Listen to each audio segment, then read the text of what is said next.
Como que tu ganhou como governador sendo jovem pra caralho? Cara, então, aí eu me lancei lá, candidato a prefeito, quando eu tive. Acho que tem que fazer essa etapa anterior aqui, né? Pelotas. Eu nunca fui pra Pelotas. Quantos habitantes tem Pelotas? Já ouviu falar, tem claro. 350 mil. O que você ouviu falar de Pelotas aí? Pode falar o que você ouviu falar.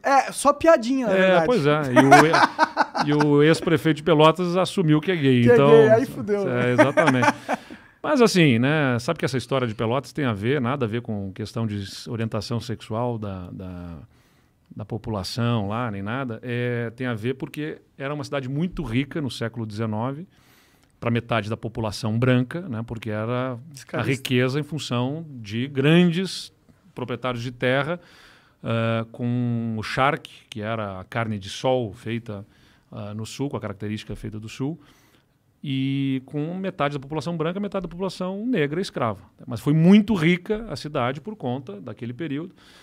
E o que acontecia é que, imagina, o Rio Grande do Sul, né, fronteira de disputa entre portugueses e espanhóis e tal, não uma selva no sentido de floresta amazônica, mas um mundo selvático, assim, né? O Velho Oeste. Mais ou menos isso, né? O faroeste lá, e aí você tem uma certa rudeza, vamos dizer assim, né? Uma característica mais rude de povo. E aí uma cidade muito rica, os fazendeiros fazem o seu próprio banco. Tinha o Banco Pelotense, que originou o Banco do Estado do Rio Grande do Sul, foi a partir do Banco dos Fazendeiros de Pelotas e tudo mais. E aí mandava os seus filhos estudar na Europa, né? E quando voltavam da Europa, voltavam com hábitos mais refinados, com as roupas rendadas, né? Os hábitos europeus, um refinamento, vamos dizer. E aí, claro, naquele mundo de gente rude, acabava aquilo sendo característica de afeminados e tudo mais. Entendi. Daí que surgiu. Daí que vem um pouco da piada, né? E aí o que acontece, né? Pelotas é uma cidade que, pela mesma característica que eu falei para você aqui, com essa riqueza que tinha lá, mas depois não soube se reinventar no século XX, acabou empobrecendo toda aquela região, né? Você imagina, metade da população negra escrava, quando acaba esse regime, né? Evidentemente por um avanço civilizatório importante, não se oferece alternativas para essa população, a própria economia local quebra o ciclo do charque, né? Por conta de energia elétrica, frigoríficos, isso, aquilo, tudo mais, começa a virar. Faz sentido. E a região não soube se reinventar. Então empobreceu muito. Quando eu fui concorrer a prefeito, um primo meu me dizia: o que você quer sendo prefeito de Pelotas? Não vai ter como dar certo isso, que a cidade está quebrada, não tem muita demanda, muita pobreza. Que se você pegar na década de 50, 60, 70, lá começam aí da zona rural para as grandes cidades.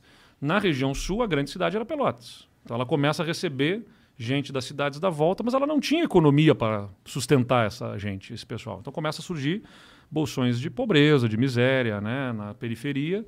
Então boa parte da cidade sem pavimentação, sem infraestrutura de saneamento e sem dinheiro para conseguir fazer tudo isso. Então muita limitação financeira.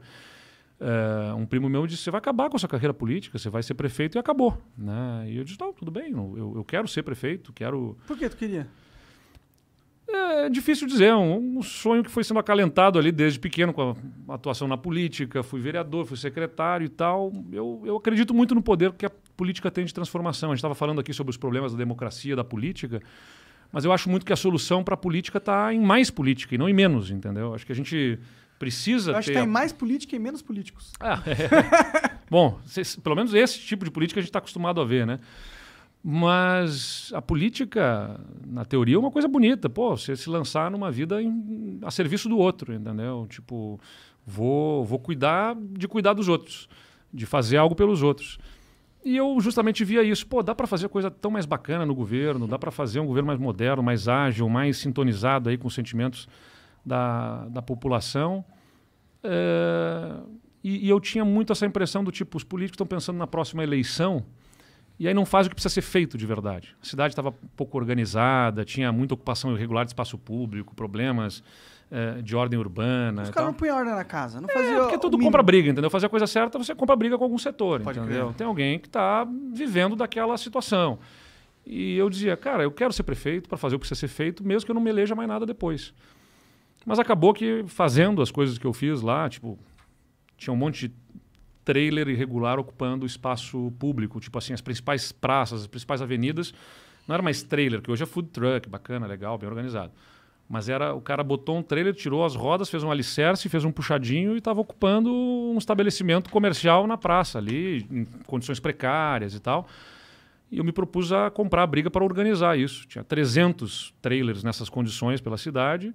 E é uma briga. Pô, você vai dizer para as pessoas que estão lá, muitas há 15, 20 anos, que acabou, não dá, a gente tem que botar ordem. A cidade tem mais de 200 anos de história, é bonita, cidade histórica. A gente precisa organizar a cidade para que a gente possa usar mais desse potencial até turístico, que a cidade tem vocação, mas que, por estar mal cuidada, acaba explorando pouco.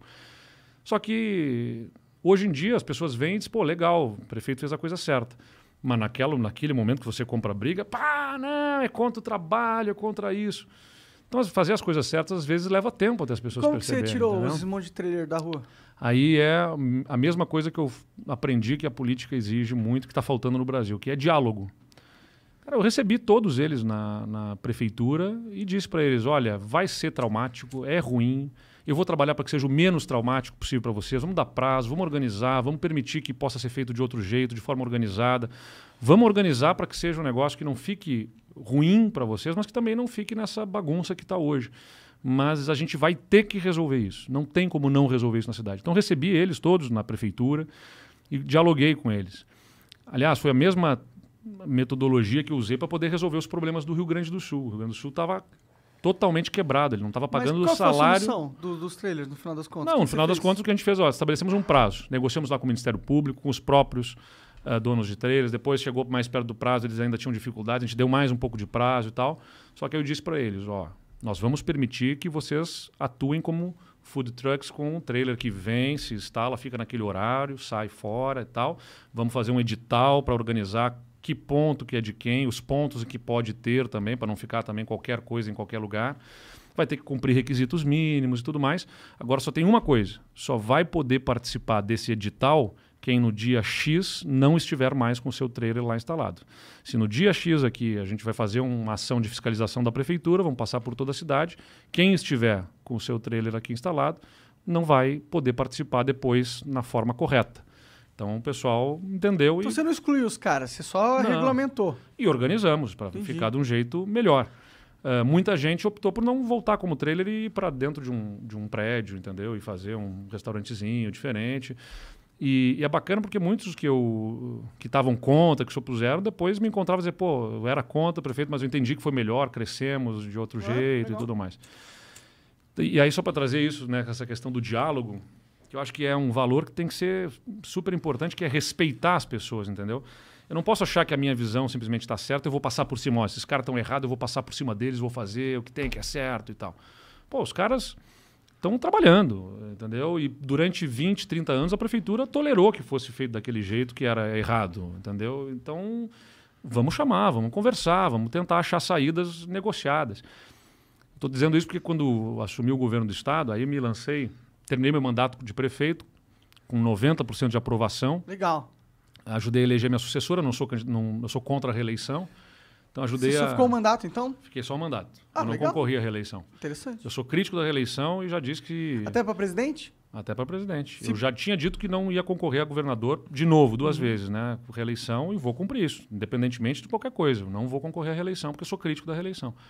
E aí ajudei a eleger minha sucessora. A primeira mulher a ser prefeita lá em Pelotas foi a minha vice-prefeita, que foi eleita logo em seguida de mim. Ali. Da hora. E continuou legal?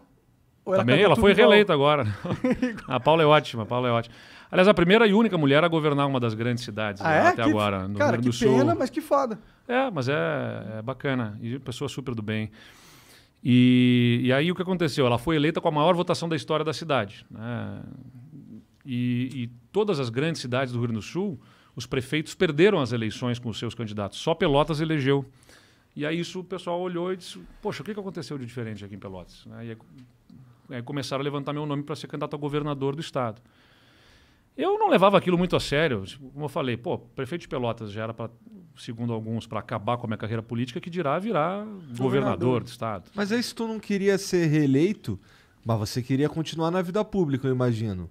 Então o caminho natural era governador, não era? Não, aí o que aconteceu foi o seguinte, Igor, a gente... Deputado também, tem outras coisas. A minha região não conseguia eleger deputado, por exemplo, deputado federal, que é uma peça importante para conseguir ajudar, conseguir recursos, investimentos, defender os interesses da região e tal. Mas tu pira no executivo mais do que no legislativo? Eu curto mais ser executivo. Pode crer. É onde, inclusive por gostar de executivo, é que eu saí da prefeitura, terminei meu mandato, e aí eu consegui um programa de estudante e visitante na Universidade de Columbia, em Nova York. Legal. E fui para lá estudar gestão pública, né, planejamento estratégico, gestão pública, liderança e tal, um programa de 6 meses, super bacana. Aprender muita coisa?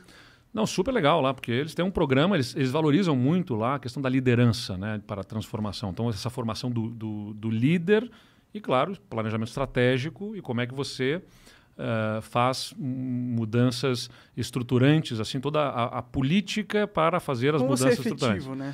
Então, tinha aula lá com o ex-ministro da Fazenda do Chile, com um ex-deputado que foi candidato a presidente da República Tcheca, entendeu? Foda. E é bacana porque a Universidade de Colômbia também te permite uma interação com gente muito diferente, entendeu? Eu me lembro que eu estava numa aula desse professor que era da República Tcheca, e o professor da República Tcheca, eu era um brasileiro, e assistindo um grupo apresentar um trabalho sobre Benazir Bhutto, que era ex-primeira-ministra do Paquistão, e o grupo era composto por um nigeriano, uma chinesa, uma indiana. Então uma mescla ali de... É que é bacana que Nova York tem isso, a universidade lá tem muito isso, né? Então você começa a entender assim a visão de cada um a partir das suas experiências, das suas realidades, né? sobre os diversos temas. Então, super bacana do ponto de vista do conteúdo e do ponto de vista humano também, assim, dessa valorização dessas diferenças, que eu acho que é um negócio que a gente também tem que trabalhar muito. E depois que eu terminei lá esse programa, eu vim para São Paulo e aí comecei a fazer um mestrado na GV, aqui na Fundação Getúlio Vargas, em Gestão e Políticas Públicas. Comecei esse mestrado e aí começaram a me procurar mais sobre a questão da candidatura a governador.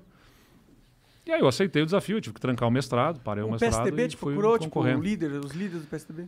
Eu não sei lembrar direito como é que foi que começou, mas começaram algumas pessoas a me provocar. E aí, você não vai, considera ser candidato? Eu conversei com algumas pessoas que eu achava que podiam ser candidatos. Aí você falou, yes!